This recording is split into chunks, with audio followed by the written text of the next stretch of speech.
Hello, ladies and gentlemen. Welcome to a brand new episode of The Untold. It is the show we have amazing people discover their journeys, their experiences, their stories so far. I'm your host, Abdullah Hindiani. And I'm your host, Jane Al-Athari, and today we're joined by creative Ghadeer Ali. Abdullah, Ghadeer has had an interesting journey because she's worked in both the marketing field and the more business side of things, and then has ventured forth to a more creative space where she works on her own creativity and art, as well as forming communities.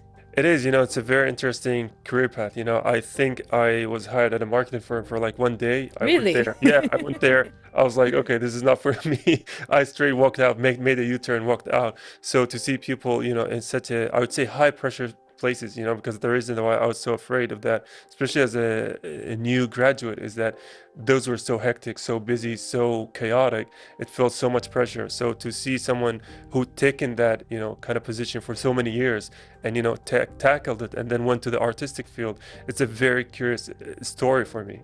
I agree. I'm curious to see how she went and balanced the two and then went on her own journey to form not only a creative space for herself, but communities for others to gather and share their creative ideas. And I'm really curious to see what she has to say.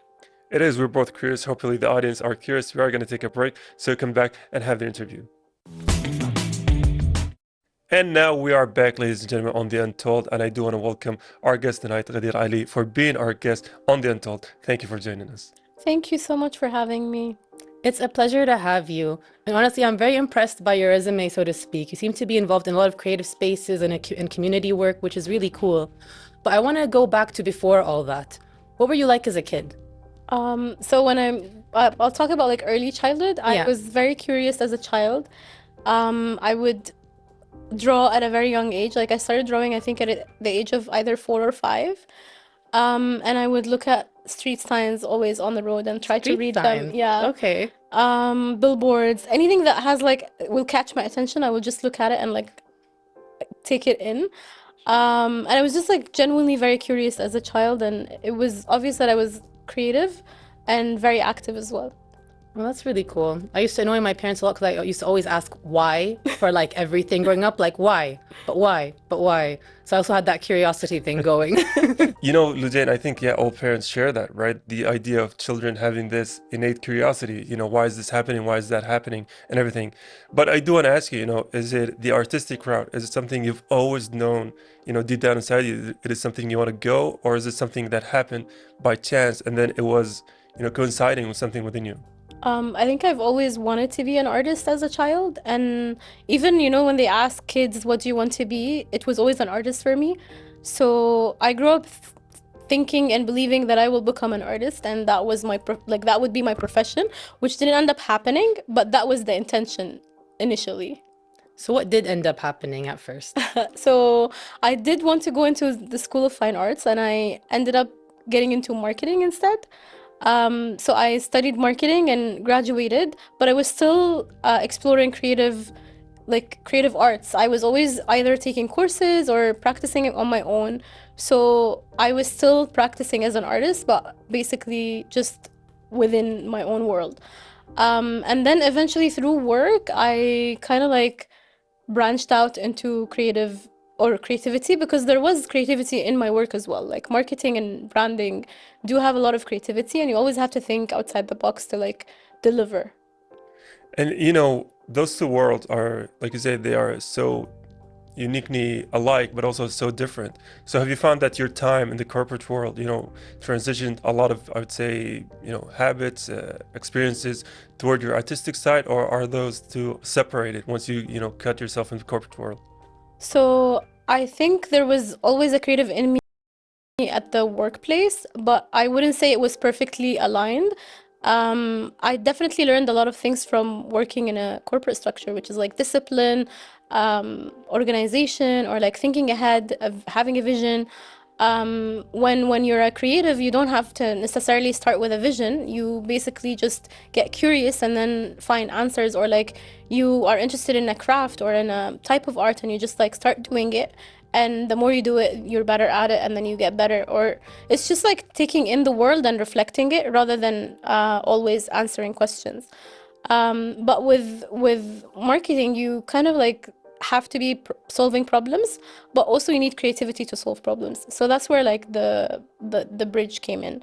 But I did have a bit of funny moments at work because of being a creative. Like people would comment on my desk looking not organized, but to me it was like my own organized chaos. Like so it was like those incidents that would tell me, oh, I definitely am not a corporate person, but I am trying to be.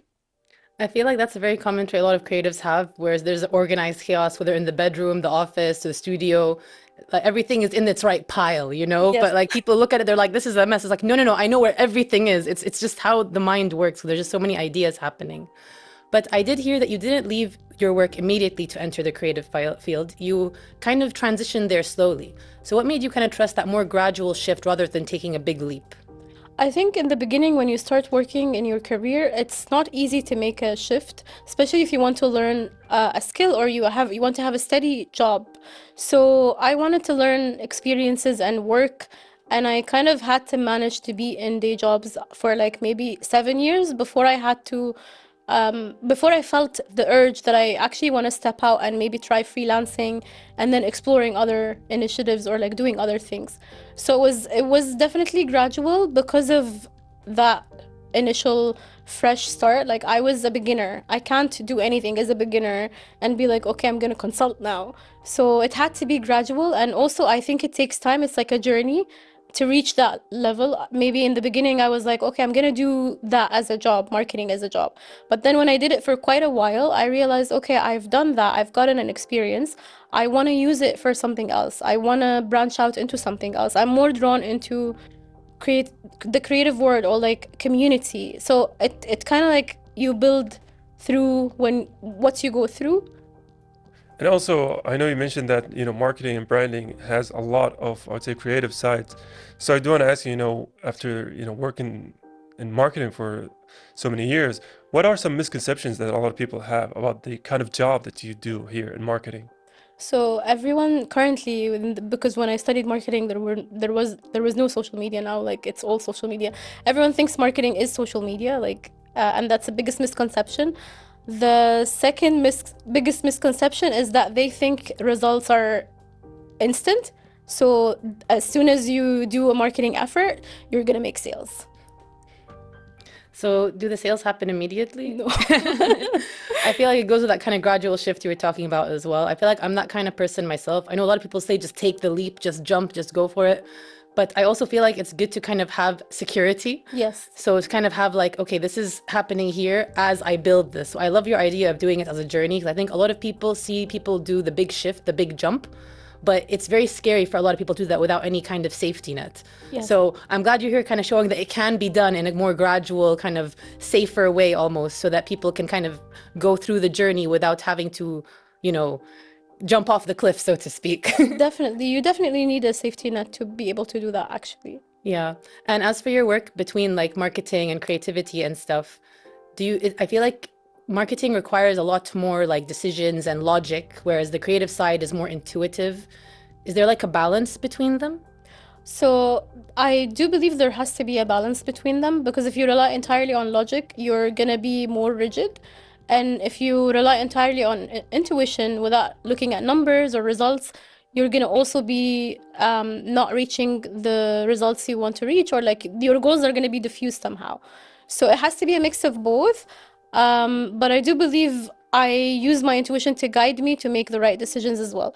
Because there's this like saying, I read it in a book before, that there is no rational decision that we make. Every decision we make is actually either based on intuition or an emotional memory or an emotional that we have. So sometimes you actually deeply know inside what is the right action. You just need to have more information to make an informed decision, as they say. And did you always know that, you want to branch out outside of the corporate world, or is that something just happened by chance? I knew I didn't like the 9 to 5 corporate structure, and I knew it wasn't designed for someone like me because of the way the workday works and because of the creative brain. I knew I was creative, so I knew there are things that I cannot function around, and I need a lot of breaks. I need to go on walks. I need to basically have a break from the structure of the workday to be able to produce more. I feel like I'm the same kind of person. The constant grinding just isn't for me. It's for some people. Some people thrive in that kind of high-paced, high-pressure environment. But I think a lot of creative energy does thrive more when it's left to its own kind of, kind of its own feeling. Because it's, how some people have creative blocks sometimes. Sometimes people are on a roll. It's not something linear, I feel. Like it goes in its own kind of river route almost. So when did you take the leap from leaving marketing to solely focusing on the creative side of things? So I wouldn't say I completely left the marketing world because I was always still freelancing, even if I take like breaks from day jobs or like let's say a couple of months off from full time. But I would say I felt a strong feeling towards wanting to branch out into more creativity when I had gained more experience in marketing and felt the need, like I felt an urge. It was more of a calling that I wanted to respond to rather than something that happened that made me think, oh wow, I want to actually stop. And did you feel a lot of, I'd say emotions of scared or, fear or something before you made that leap? Or is it something you were 100% sure about? So I would say when I switched, I was still freelancing, as I said earlier. So it wasn't a complete leap still. I was still working. And then a couple of years later, I started like doing my initiative, which is like community creative events and stuff like that.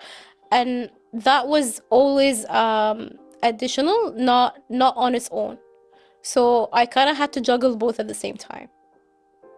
So explain how that worked though, because obviously a lot of people do creativity in a more individual way sometimes. So when did it kind of occur to you that maybe it should be more of a communal thing? I was in my early freelance years. I noticed that there is lack of learning or creative learning access, and I felt that there is a lot that people don't get to learn about or train towards. So that kind of drove me to start a community for creatives to connect and network together and find learning or like opportunities or collaborate. And it was mainly based on my struggle. So like if I hadn't struggled myself, I wouldn't have found that as a solution for others. And I felt that a community is important because we need to be in communities as human beings, whether we're creative or not. Because I think generally as human beings, it's an innate thing in us to connect with people. And did you find it hard to make a community here, especially in Kuwait? I don't think so, because I was already part of the creative community. I was attending a lot of exhibitions. I was attending a lot of art galleries. I was connected within a lot of designers from my work experience. So I was already part of that community and I understood what they wanted. And I also didn't find it hard to find talent, because we had a lot of talent in Kuwait and it was accessible. It's just that people didn't know how to reach that talent if they're not from that community. Yeah, no, I agree. I think especially before, it was a lot harder before social media and all that to kind of find people who are interested in the same things. You'd have to kind of meet a lot of people, find the right people, and then they'd introduce you to people, and it would kind of be ongoing that way almost. But what shifted in your thinking exactly to go from we need, what's the word? That it's actually essential, not optional, to have a community for creative spaces? Because creative spaces are important actually for a lot of reasons, for well-being. We as humans need to be we need to see art, we need to experience art, we need to be part of networks. And if you're a creative, you need a community. So what made me feel the need of a community is basically that we cannot rely on just like being in silos and being detached from each other. We had to connect and collaborate because it's also how it will become a thriving community. And it's also part of a creative economy. You do develop the community and then it becomes a source of income for the country as well. So it's not just a community that exists to support itself, but it also supports the place that we're in. Yeah, no, I think that's a really lovely idea, and I'm glad that you're bringing it to fruition. We are going to go on a very quick break, and I hope we can discuss this some more. So stay tuned for after the break. And we are back, ladies and gentlemen. Thank you for tuning in. Now, Ghadeer, I do want to ask you about something. There's a creative or healthy creative ecosystem. And now, what would you say that, in your opinion? So I think for a creative, healthy ecosystem to exist, we need to have a lot of resources for creatives. You need to have funding. There has to be platforms that creatives can actually share and present their work. And within creatives, they should have communities as well, and like networks between them to be able to collaborate and share and deliver better outcomes as well as creatives. So it's a full ecosystem of support. It's like a nurturing support network, and a community is also part of it. So without that, you will have like missing support. No, that does make sense. I think a lot of things have shifted over time to create a more isolationist society. We're really focused on the individual and doing everything alone. Whereas, as you mentioned previously, before, like everyone kind of did things in communities all the time, we had that support. And I think people really underestimate the importance of it. So I want to ask you though, like when you started making these community spaces and seeing how they helped others, did it change your definition of success? It definitely did change my definition of success, because before, success might have been more individualistic, as in what I want to achieve for myself, as opposed to what can we deliver together, or how can I create meaning, and it became more of a meaningful existence for me. So I find meaning in actually creating community and providing these spaces, and I feel like it's more rewarding than an individualistic success. And so how would you, I would say, define a meaning within a community, right? Is it about the shared work that they do? Is it about the shared ideas, or is it about the community itself? Like, what is, the meaning behind the community? So it's not a meaning behind the community. It's more that the work I do for the community is meaningful for me, and it's also providing space for creatives, helping them find value and grow within the community, because we have creatives from multiple backgrounds. You have like early, fresh creatives, you have experienced creatives who have businesses. So the biggest part is actually for creatives to find representation as well, because if you are a high school student and you don't see other creatives thriving in their career, you will not look at it and be like, I want to be that, because it doesn't exist in your community. So if there are more creatives succeeding and creating businesses out of their if there are no artists creating businesses out of their work and thriving in it, you will not be able to see that as an outcome for like a younger adult. I love the idea of fostering that sense of support and the idea that in the future you'll have someone to look up to help you, that there's more guidance. It's a really great idea. I do want to ask you though, like for some people who may only know you as a more strategic or business-oriented person, what would surprise them about the more human or emotional side of your work? My curiosity, maybe. uh, the emotional side of my work is also sometimes can be very random. I could get the best ideas if I'm on a walk, and sometimes people think because of working in a very serious work environment or coming across as serious, you would be taken for someone who plans everything, but Yeah. I don't do that entirely. So there is a lot of play in the emotional work that I do. And so, talk us through your process, for obtaining a new idea. I would say, do you take a walk in a specific place, in a specific time, listen to a certain song, take a drive on a specific road? Like, what is your main process like? So it's I wouldn't say it's a process, it's more of a routine that I have for me to unwind or rest, because I do believe that all creatives need creative rest. So I would go on routine walks every other day. I have to go on a walk. I have to be outside and see nature, or see the outside. I sometimes just sit and watch people going by, and it can be random. Sometimes I would be driving and I would see something that would connect an idea that I come up with, or something, it would inspire me somehow. But mostly it's definitely the laid back, having those time offs or breaks that allow me to find creative ideas. Yeah, no, I do get that as well, because I think when your mind is always on and stuff, even if you're like working on something and you have a block, they tell you just take a break from it. And inspiration always comes from the most unlikely sources sometimes. Like you might be doing something completely unrelated and then boom, the idea hits you or something. So it does make sense that like it just happens in these kind of random ways. I do want to ask you a bit more about your artistic process though, because I heard that you're interested like in drawing, film, photography, and more analog kind of things. So what draws you to these more tactile and slower kind of forms of art?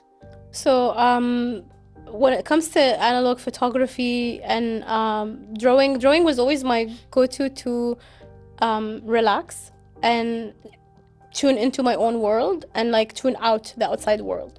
So it was more of a relief for me. Analog is because I'm very curious about people and the outside world, and I notice a lot of small things here and there every day. So it kind of like heightened that curiosity for me when I take out my camera and go on photo walks and document it somehow. And it wasn't even when I started it was a hobby. It wasn't like I want to do this seriously. I just wanted to go out and take more photos, and I didn't know I was good at it. I would be surprised that my friends would be like, oh, this is such a great picture. Or photographers would follow me and be like, oh, this is an amazing shot. But I didn't know what I was doing. I was just enjoying something that I really liked. So the thing that had drawn me towards this craft or this type of craft is the slow element behind it, and is that you don't get an instant gratification. Like, it's not like taking a photo with your phone. And it's also that there is mistakes in the photos that you take. You will, because it's a film photo, there is going to be always an error in the photo somehow that ends up being beautiful, not bad, or like it wouldn't harm the shot.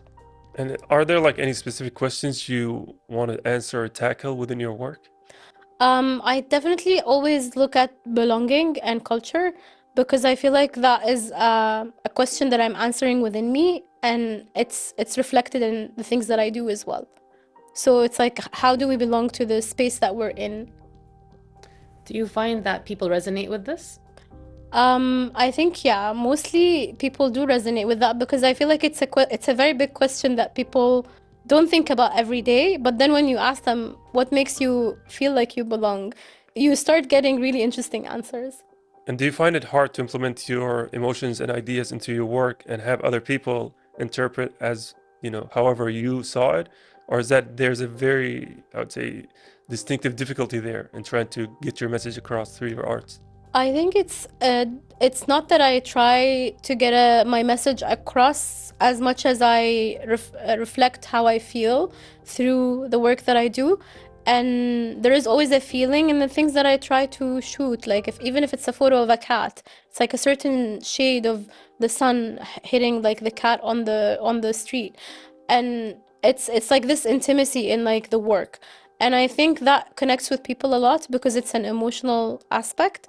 But art is always subjective, so the beauty of it is that people will actually see something that maybe you as an artist did not even notice about your work. Yeah, no, that's really cool. And it does make a lot of sense. I love the idea that you painted with the cat with the light, because I feel like people often underestimate how beautiful light can be, especially natural light, like sunlight hitting things. When you mentioned the photography stuff, it was reminding me a bit of myself in terms of just using my phone camera. But I really love nature, and I just love going on walks as well. And I would always stop to take photos of flowers, trees, random shadows that looked interesting to me. And to me, they're just my own photos. I don't think of myself as a photographer or anything like that. But I have friends who are like, these photos are really good. You should maybe try photography properly or something. But I feel like I'm a bit lazy sometimes to go with the whole editing route or do the whole thing where I take it in a more serious direction. I even have friends who've made jokes like, you can't go on a walk with me because I'm going to stop every 5 minutes to take a photo of something. So what do you have to say for people who maybe find that they are drawn to some kind of intuitive, creative side of things, but they don't think of it as, oh, we're being creative. They don't realize that they actually have the potential to do more with it. What do you have to say to those kind of people, or people like me? I think to take it as a form of play, because the more you have fun with something, the more it develops, the more likability it will have to develop into a sustained routine or a sustained craft. And I think the biggest misconception or the biggest thing that people say about themselves is that I'm not creative because of like early conditioning. But I do believe that everyone is creative, it's just that we don't get to explore it. So exploration helps a lot when it comes to that.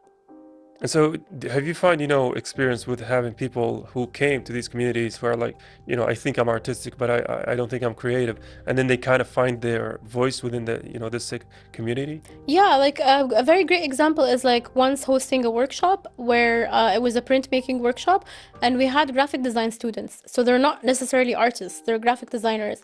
And the outcome they produced as a first time doing a printmaking looked like someone who's experienced in printmaking. So they they were actually surprised at their own results, and we didn't know that they were not doing this before. So it was a very like interesting thing to look at.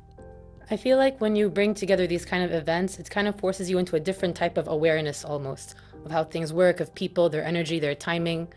So what have you learned about bringing people kind of together like this? So at the end of the day, you're sort of creating a space for people, and it kind of taught me to think of everything, think of how they will feel if they're sitting here. How is the setup looking like? What should we start with? Even the instructor has to be somehow good with people, or like the introduction of the workshop. It's curating it in a way where people will feel comfortable and open, because especially for people who are trying something for the first time, it can be very intimidating if everyone is looking serious at a workshop, or like if the instructor is like looking like a professor. So yeah, I think that's it. Yeah, sometimes you want your teachers and instructors to look like your friends, right? Yeah. Not someone from authority. Now, I do want to ask you about something, when it comes to your own art within itself. The myth about art is that sometimes it's hard to implement your emotions in it. But have you found, it easy for you if you're feeling sadness or happiness, you can find that emotion in your art? Or is it something you just take it and whatever emotion's there, it's there? So I actually only create if I'm happy or sad. So there's always emotions in the art. It doesn't happen other way. I do not know if it reflects on the painting, for instance, but I do create from that It's feeling. the emotion that came to you. Yes. Yeah. And do you think that for most people, 'cause I know you mentioned that people should take creativity as a form of play. Do you think that people would also benefit from trying to use it to kind of understand their emotions as well? Definitely. That's why art therapy exists, I think. Yeah. So do you also think that, I know a lot of people, they focus too much on the idea of visibility or productivity instead of play, but like, what about people what advice do you have for people who want their art to last, not just exist? So we do have the issue of productivity actually coming a lot in art, and a lot of artists get caught documenting their process, posting a lot. With the age of social media, it's very hard to isolate this from that. But currently, it is also another thing where creatives have like a creative block or a creative burnout from producing that much without having like a routine or a break or a rest from what they're doing. And it's also the intention behind the productivity. So I think for creatives who are looking to have like a better or like a slower process to their work and more intention, it's always, why are they creating? It's always answering the why to the why are they creating? Why are you creating? If you're creating for likes and views, then it will reach a point where it's going to be very empty. But if you're creating from your heart for a reason that drives you, then yeah, then it's going to be. I feel like that's a great way to end things. We go back to that why, that curiosity as a kid, going back full circle to being an adult and trying to just focus on letting that creativity flourish. I want to thank you for joining us today.